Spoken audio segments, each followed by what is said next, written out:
What is the meaning of Jesus' words in Luke 16:17 when he says this? It is easier for heaven and earth to pass than one tittle to fail of the law. Anytime you pull a passage out of its context, you can get confused, can't you? Okay? That's the way a little child says confused. You just get bad confused. So one of the principles of Bible study is to always do what? Always examine the context. Now here's the problem with that. Sometimes it helps. Sometimes it makes it harder. Let's talk about the context.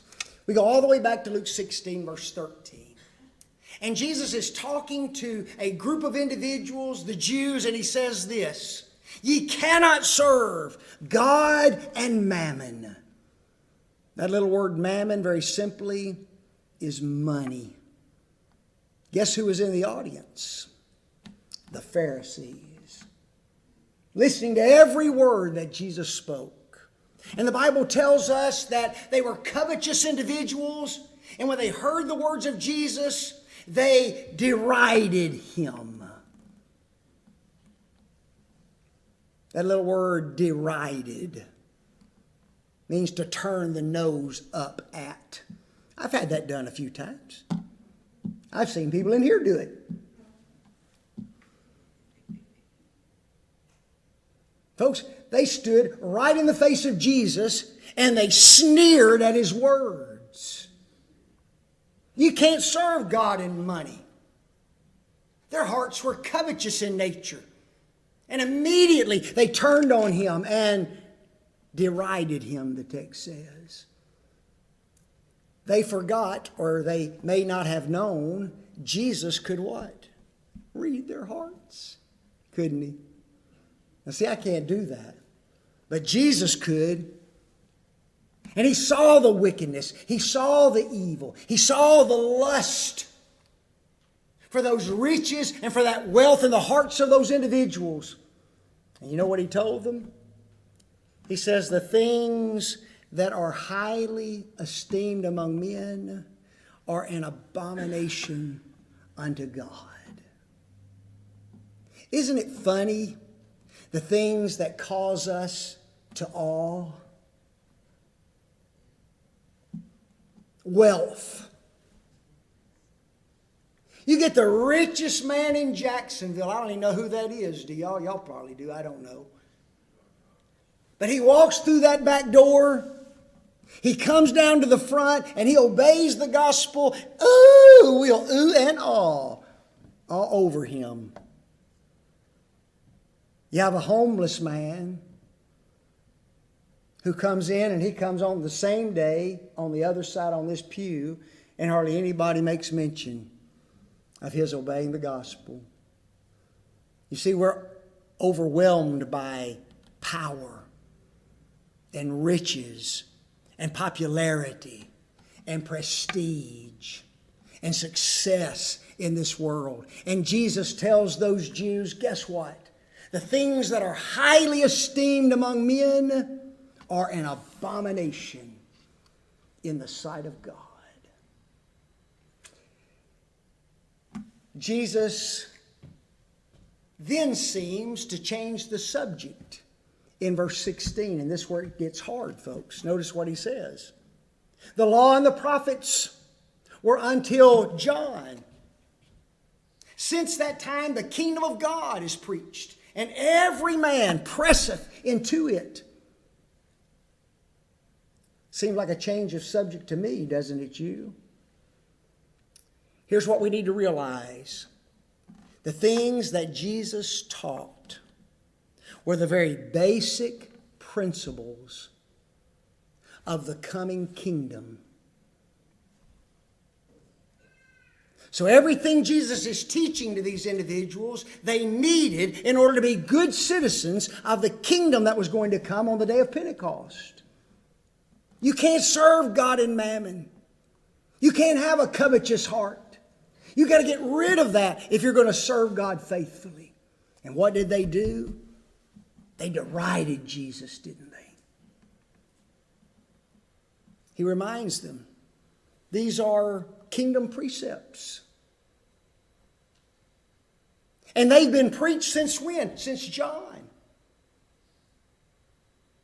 The Bible tells us in John 3, 1 and 2, in those days came John the Baptist, preaching in the wilderness of Judea and saying, the kingdom of God is at hand.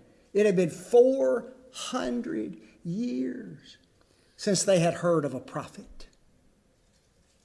And all of a sudden, John comes preaching in the wilderness of Judea. The kingdom is here. The kingdom is here. And what did they do to John? They beheaded John, didn't they? My friends, John had already been slain for the cause of Christ. And what were they doing to Jesus on this particular occasion? They were deriding him for his message, sneering at his message.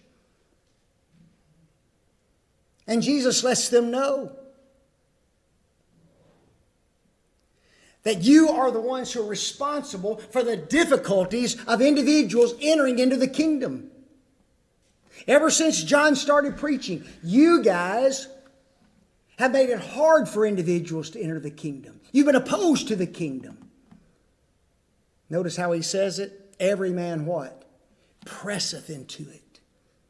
What he means by that is this. Every man is trying to enter it with great difficulty. It's hard for us to imagine how hard the Pharisees fought against Jesus, the Christ, the Son of God. It was at that point that Jesus then makes this statement that our questioner asked about. He says, it is easier for heaven and earth to pass than for what? One tittle of the law to fail. Wow. You see, it was the law of Moses that had predicted what? The coming kingdom. Daniel 2, verse 44. In the days of these kings shall the God of heaven set up a kingdom which shall never be destroyed. Now think about it. Jesus is preaching what? Kingdom principles. The Jews are doing everything in their power to hinder that kingdom from coming and hinder individuals from entering into it. Jesus says it doesn't matter what you do. It's easier for heaven and earth to pass than what? Than for one tittle of the law to fail. Man, the kingdom was just about to come into existence, wasn't it? And Jesus is promising that it will come. Let's talk about that little statement for just a minute. What is a tittle? In the writing of the Hebrew language, there were little accent marks and other little marks that would distinguish one letter from another. Sometimes they're referred to as jots and tittles. You'll see on the top left there, the little jot. That's a line that's over the top of a letter. And then you've got on the right the tittle. There's two letters there, Beth and Keph. And the only distinction between those two letters is on the bottom right side of the Beth. And that little bitty mark right there is, guess what? A tittle. How do we distinguish an O from a Q? One little slash, isn't it? Just one little mark. Jesus says that it is easier for heaven and earth to pass. I don't know about you, but that would be a hard thing to do, would it not? What if I were to call Bill tonight and I say, Bill, why don't you and I go on a mission? And let's just destroy the earth. Think that'd be pretty tough for us to do? Yeah. What if we called together the whole congregation and said, hey guys, we got a new mission. We're just going to destroy the earth. Psst. Y'all just laugh at me and go back home, wouldn't you? We can't destroy the earth. I want you to think about that. Jesus said, it is easier for heaven and earth to pass away than for one little tittle of my law to fail. What's he telling us?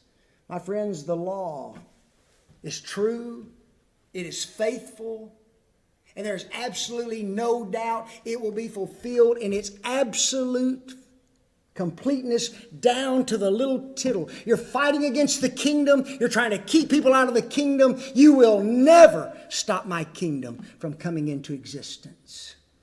What a powerful message he was giving to those Jews, wasn't he?